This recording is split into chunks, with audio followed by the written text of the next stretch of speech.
Terpujilah Allah yang telah memberikan kita begitu banyak kenikmatan.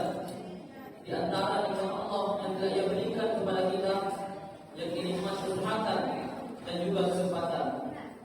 Sehingga pada malam hari ini kita masih dapat melangkahkan kaki kita, mengayunkan tangan kita, dan juga menggerakkan hati kita menuju ke tempat yang insyaallah penuh berkah ini, guna melaksanakan salah satu kewajiban kita sebagai hamba Allah, yakni salat Isya secara berjamaah. Dan insyaallah akan dilanjutkan dengan salat sunat tarawih dan witir secara berjamaah pula. Salawat berdasarkan salam marilah kita uturkan kepada Nabi kita, Nabi Muhammad sallallahu alaihi wasallam. Beliau Nabi yang menjadi suri teladan kita dalam mengarungi ataupun menjalani hidup dan kehidupan yang sementara ini. Baik Bapak Ibu jemaah salat tarawih yang sama-sama dirahmati oleh Allah Subhanahu wa taala, kami dari panitia Gerak Amal Ramadan ingin menyampaikan beberapa penyampaian. Penyampaian pertama terkait keadaan keuangan Gerak Amal Ramadan 1445 Hijriah yang tua adalah katakan.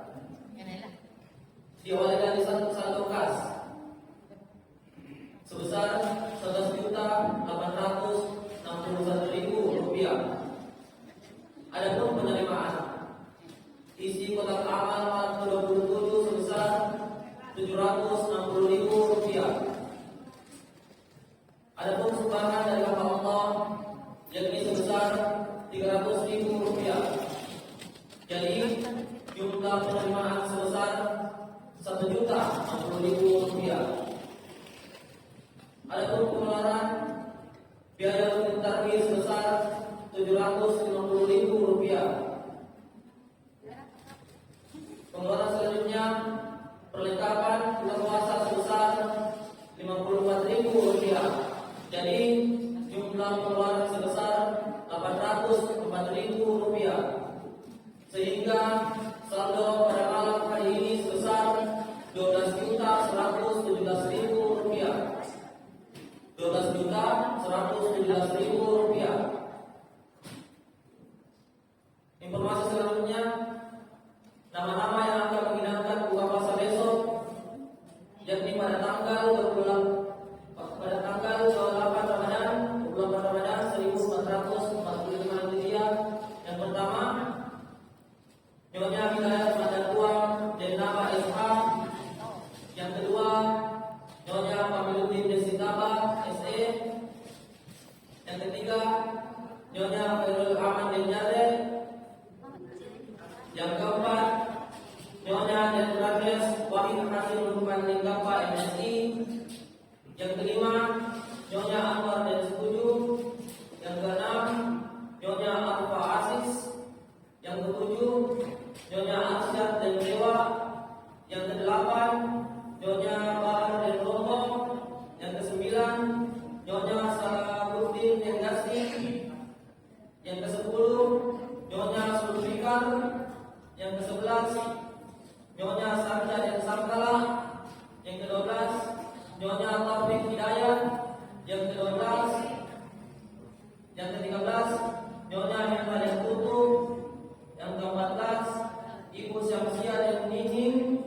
Yang ke-15, Saudari Israwati. Yang ke-16, Munawir dan Kio.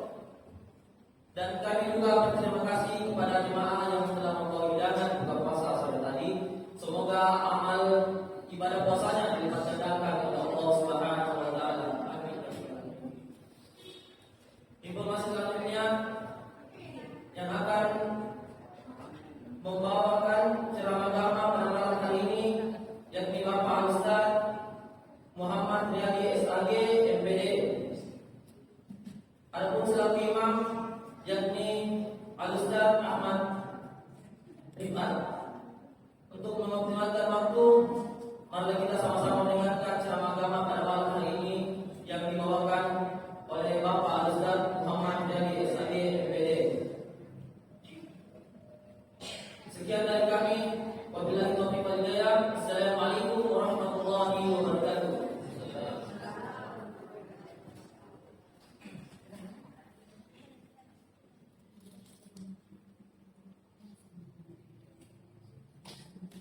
Bismillahirrahmanirrahim. Rabbi shrah li sadri wa yassir li amri wahlul 'uqdatam min lisani yafqahu qawli. Assalamualaikum warahmatullahi wabarakatuh. Alhamdulillahirabbil alamin wa bihi nasta'inu ala umuri dunya waddin. Asyhadu an la ilaha illallah wa asyhadu anna Muhammadan abduhu wa rasuluh. La nabiyya ba'da. Allahumma shalli wa sallim wa barik ala sayyidina Muhammad wa ala alihi wa sahbihi ajma'in. Amma ba'du. Qala Allah ta'ala fil Qur'anil 'azim wa huwa asdaqul qailin.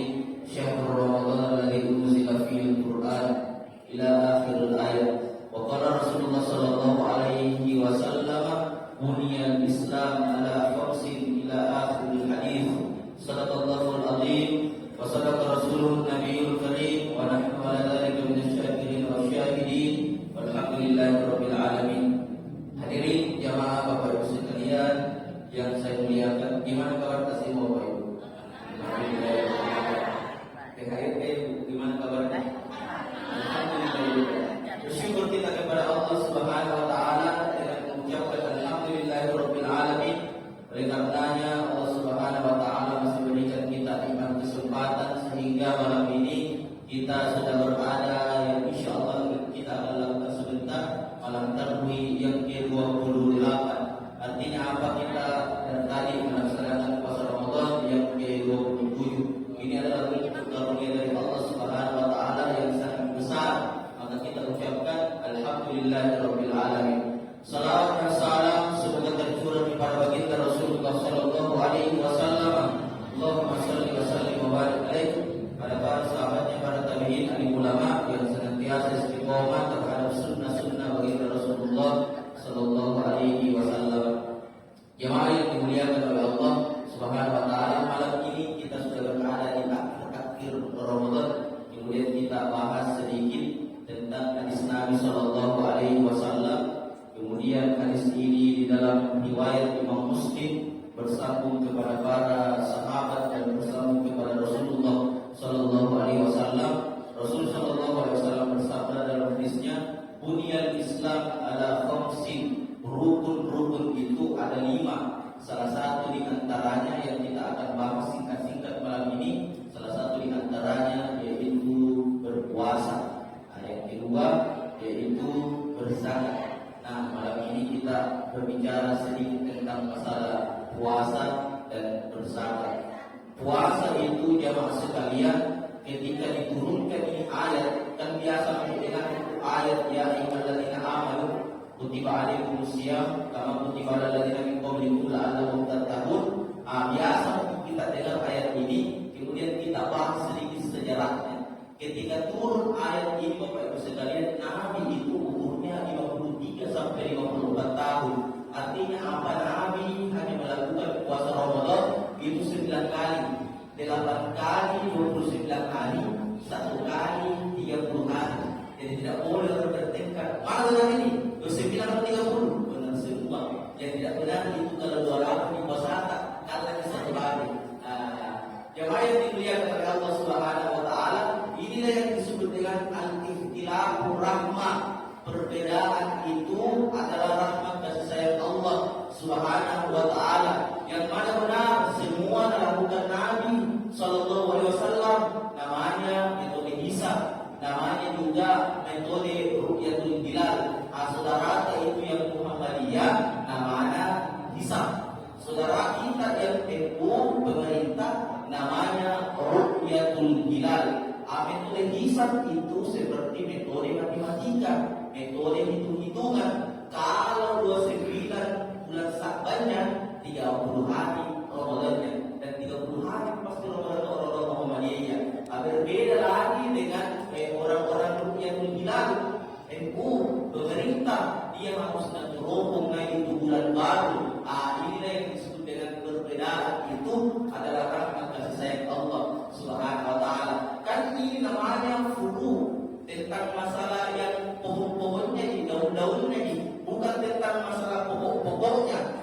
Yang pokok-pokok itu namanya usul.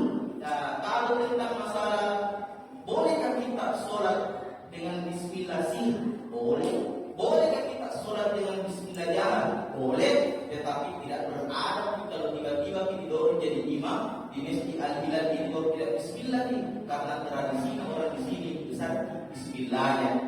Ini persoalan adab, tetapi ini pernah juga dilakukan semua, dilakukan oleh para nabi, dilakukan oleh Nabi Muhammad Shallallahu Alaihi Wasallam. Maksud saya pernah bismillah besar, pernah bismillah kecil, semua riwayatnya, tetapi tidak beradab, tidak berakhlak kalau tidak bismillah di masjid, apalagi di masjid adalah patokan orang-orang luar munculnya Islam pertama yang ada di luar. Jemaah yang dimuliakan oleh Allah Subhanahu Wa Taala, inilah yang disebut dengan perbedaan adalah rahmat kasih sayang Allah Subhanahu Wa Taala. Kenapa Allah Subhanahu Wa Taala suruh berpuasa? Kutiba alaikumusiyam kama kutiba alal ladzina min qablikum la'allakum tattaqun. Karena orang-orang terdahulu itu berpuasa. Umurnya Nabi Adam 1000 tahun, umurnya Nabi Nuh 800 tahun lebih, banyak umurnya. Idris alaihissalam 900 tahun umurnya Nabi Muhammad dan umatnya Sittina wa Sab'in, antara 60 sampai 70 tahun. Syukur-syukur alhamdulillah kalau 40 tahun, 50 tahun, 60 tahun, 70 tahun bahkan bisa meremehkan masjidnya Allah Subhanahu Wa Taala. Dan umat-umat terdahulu itu bagus-bagus ibadahnya. Umat-umat terdahulu siangnya juga berpuasa, malamnya juga berqiyamul lail. Apakah sholat itu umat-umat terdahulu? Ya, sholat itu. Tetapi ada Nabi Muhammad ini menetapkan semua syariat-syariat sholat. Sholatnya Nabi Sulaiman itu adalah berdiri terus. Berbeda dengan Nabi-Nabi lain. Datang Nabi Muhammad dirangkapkan, disempurnakan semua syariatnya.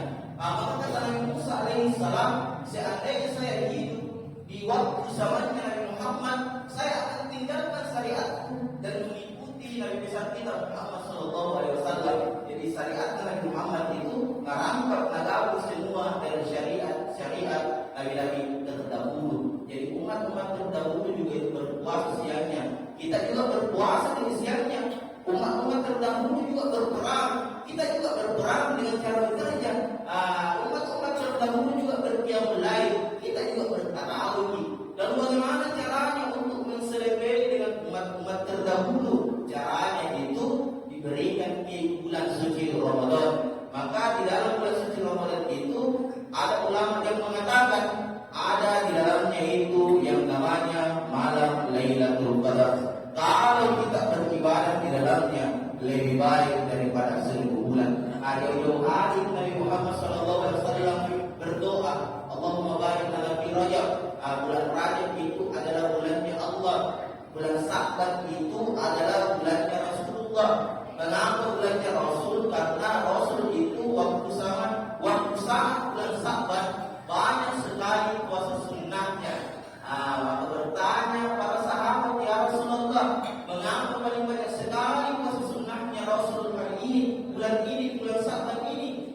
Kata Rasul, saya suka dan saya mau. Ketika saya diangkat catatan amalanku, saya sedang berpuasa. Jadi kalau tidak diminta-minta berdosa di bulan-bulan lain, itu baru dicatat, belum diangkat menghadap kepada Allah Subhanahu Wa Taala. Maka ulama mengajarkan kalau berdosa sama Allah Subhanahu Wa Taala ibadah istighfar.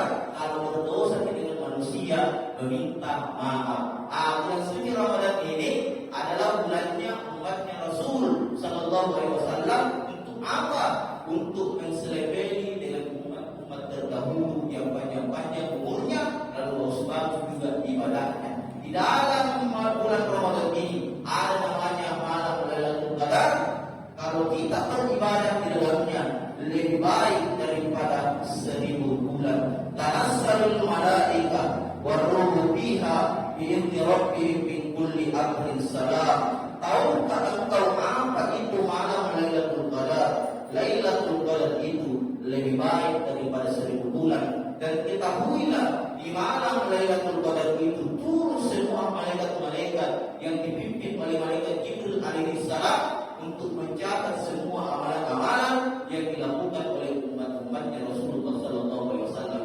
Coba bayangkan kalau umur 50 tahun, satu tahun saja kita mendapatkan malam Lailatul Qadar, kita seimbang dengan umat-umat terdahulu yang banyak umurnya 1000 tahun, 800 tahun, 900 tahun.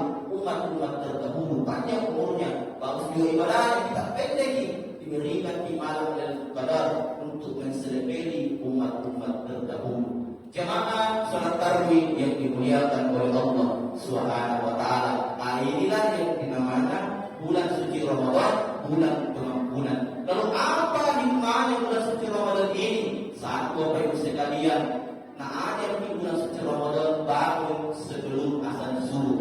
Maka biasanya itu selalu terlambat karena kesingatan di waktu semua, tidak dirasa waktu semua. Ramadan mengajarkan kepada kita semua untuk bangun jam 3. Artinya apa? Kalau di bulan suci Ramadan ada kesempatan untuk sholat sunnah tahajud. Kedua, Ramadan mengajarkan kepada kita semua untuk meskipun di sesi-sesi sibuk kita bekerja di Kota Makassar itu, Bapak Ibu sekalian, baru kemarin orang libur sekolah. Kebetulan saya sebagai guru, baru tahun ini 3 minggu orang sekolah anak-anak. Masya Allah, belum lagi banyak ceramah. Kita harus datang mengajar pagi-pagi sampai sore sampai siang. Banyak sekali. Di sela-sela sibuknya kita di bulan suci Ramadan ini, Ramadan mengajarkan kepada kita bisa juga jadi membaca Al-Quran meskipun sibuk. Yang ketiga, Ramadan mengajarkan kepada kita semua saling berbagi. Dan tadi disampaikan oleh protokol MC, siapa saja yang membawakan makanan orang-orang yang berpuasa, maka dia akan diberikan pahala meskipun tak terhingga batasnya. Jemaah yang dimuliakan oleh Allah Subhanahu wa taala. Kemudian di dalam bulan suci Ramadan itu ada namanya berzakat. Innal fuqara, orang-orang yang berzakat itu dalam mustahimnya, dalam orang yang diberikan, kita sudah berzakat. Zakat yang dikeluarkan dalam bulan suci Ramadan namanya zakat fitrah. Zakat yang dikeluarkan meskipun bukan di luar bulan suci Ramadan itu namanya zakat mal. Apa itu zakat mal? Zakat harta. Kalau ada orang yang berpendapatan 85 juta, itu yang per bulannya 85 juta dikalkulasi dalam setahun, itu sudah wajib dikeluarkan 2.500.000. Di mana diberikan? Di masjid, di rumahnya Allah Subhanahu wa taala. Berbeda lagi dengan zakat. Zakat itu ada mustahimnya. Siapa itu mustahimnya? Salah satu di antaranya fakir, miskin, sabilillah, ibnu sabil, dan seterusnya. Kadang orang banyak mengeluarkan zakat, memberikan seorang anak, memberikan zakat kepada orang tuanya. Itu tidak boleh.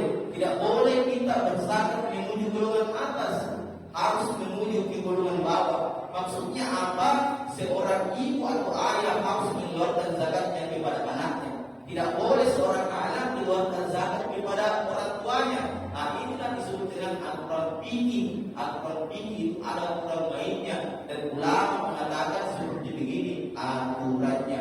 Mengapa bisa 4 liter? Sebenarnya 3 kilo lebih, tetapi ulama mencukupkan sebagai 4 liter.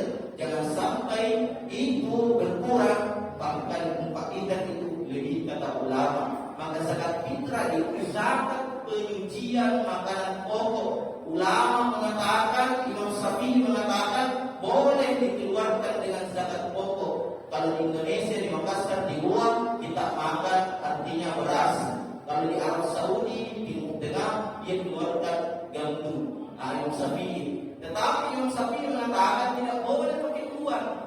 Tetapi berbeda lagi dengan pendapatnya Imam Ahmad bin Hanbal, boleh pakai uang. Jangan sampai ada orang yang sudah tidak ada sawahnya, sibuk beli beras atau segala macam, dikeluarkan kalkulasinya 13.000, 12.000 sampai 10.000. Yang penting jangan beras 7.000, beras badan itu betul-betul.